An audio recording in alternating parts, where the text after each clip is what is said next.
اذان پڑھتا رہا۔ اب خود سوچے نماز کے لیے نمازی لیٹ آتے ہیں، مؤذن سب سے پہلے آتا ہے۔ اتنا نیک، اتنا پرہیزگار میرا بھائی، 30 سال اس نے بلا معاوضہ مسجد میں اذان پڑھی، لیکن آخری وقت وہ کافر ہو کے مر گیا۔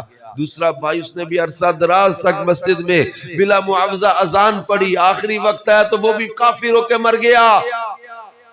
اب میری موت آنے والی ہے، میں اپنے برے خاتمے کے ڈر سے روتا رہتا ہوں، مجھے یہ بات رلاتی رہتی ہے کہ میرا آخری وقت کیا بنے گا، میرا ایمان پر خاتمہ ہوگا یا کفر پر خاتمہ ہوگا۔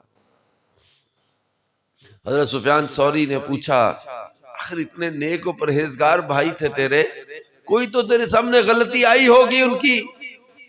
اس نے کہا کہ ہاں، وہ امرد لڑکوں سے دوستیاں لگاتے تھے اور عورتوں میں دلچسپی لیتے تھے، غیر عورتوں اور مردوں میں دلچسپی لیتے تھے۔ میرے پیارے پیارے اسلامی بھائیوں، اللہ پاک جب کسی کی پکڑ فرماتا ہے تو پھر یوں اس کے چھپے ہوئے عیبوں اور گناہوں کو بھی اللہ ظاہر کر دیتا ہے۔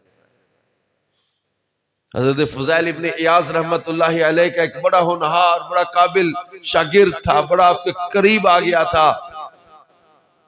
آخری اس کا وقت آیا تو اس نے قرآن پاک ہاتھ میں لے کر قرآن کے ہر حکم کا انکار کر دیا، آخری وقت کافر ہو کے مر گیا۔ حضرت فضیل ابن عیاض 40 دن تک گھر روتے رہے اس بندے کو یاد کر کے، اتنا پیار اس سے کرتے تھے اور اتنا وہ قابل مرید اور آپ کا شاگرد تھا۔ حضرت فضیل ابن عیاض نے 40ویں رات خواب میں دیکھا کہ فرشتے اس کو گھسیٹ کر دوزخ کی طرف لے کر جا رہے ہیں۔ آپ نے اسے پوچھا، تو میرا بڑا قابل شاگرد تھا، تو کس وجہ سے دوزخ کا حقدار ٹھہرا، کافر ہو کے مر گیا؟ اس نے کہا کہ میں ایک تو حسد کیا کرتا تھا، دوسرا چغلی کھاتا تھا، اور تیسرا ہر سال ایک بیماری سے بچنے کے لیے ایک طبیب کے مشورے پر ایک گلاس شراب کا پیا کرتا تھا۔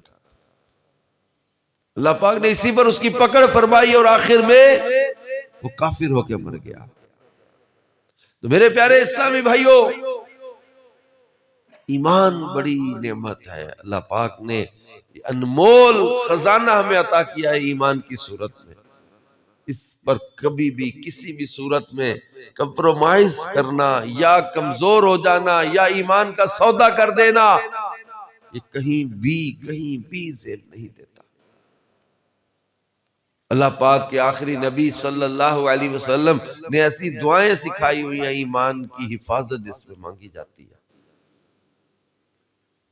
ایمان ہماری بہت بڑی نعمت اور دولت ہے، اس کی حفاظت کی فکر کرنا۔ علامہ جلال الدین سیوطی رحمت اللہ علیہ لکھا کہ چند گناہ ایسے ہیں جن کی وجہ سے بندے کے برے خاتمے کا خوف ہے۔ ان میں ایک نماز میں سستی کرنا، دوسرا ہے ماں باپ کو ستانا، تیسرا ہے چغل خوری کرنا، چوتھا ہے حسد کرنا۔ یہ چند گناہ ایسے ہیں جو بندے کے برے خاتمے کا سبب بن سکتے ہیں۔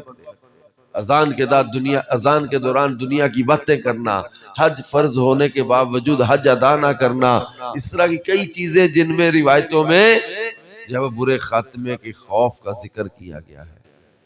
لہذا میرے پیارے اسلامی بھائیوں، اللہ پاک کے اس فرمان پر عمل کرتے ہوئے ہم بھی اپنا یہ ذہن بنائیں، ہم نے اپنے آپ کو مسلمان ہی دنیا سے لے کر جانا ہے، اسلام کی حالت میں لے کر جانا ہے۔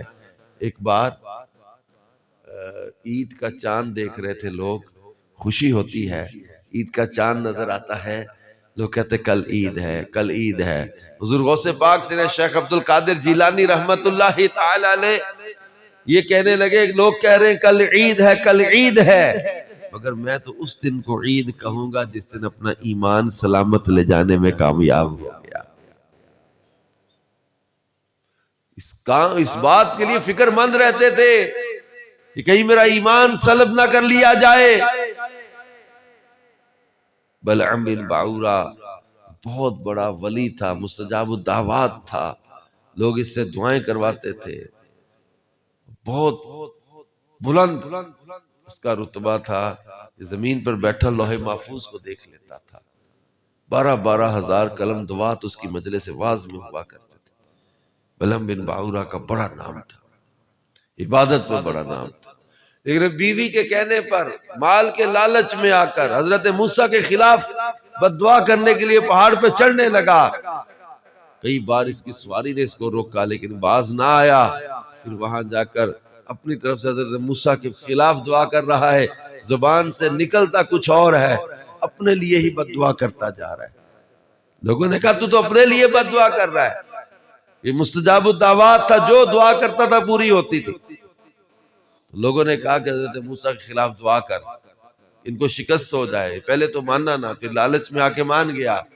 اب دعا جو مانگ رہا تھا تو اس میں کہہ رہا تھا کہ یا اللہ، مطلب معاذ اللہ اس طرح کے الفاظ تھے کہ مجھے معاذ اللہ ہلاک کر دے، یہ کہہ رہا تھا۔ اس طرح کر کے اللہ رب العزت نے اس کی پکڑ فرمائی اور اس کی زبان کتے کی طرح لٹک گئی اور ذلیل و رسوا ہو گیا اور پچھتاتا رہا۔ آخر کار اس کی معرفت اور ولایت سلب کر لی گئی۔ تفاسیر میں لکھا ہے قیامت کے دن یہ اصحاب کہف کا کتا جو ہے یہ انسانی شکل میں جنت میں داخل ہوگا، لیکن بلعم بن باعورہ یہ کتے کی شکل میں دوزخ میں ڈالا جائے گا۔ تو میرے پیارے اسلامی بھائیوں،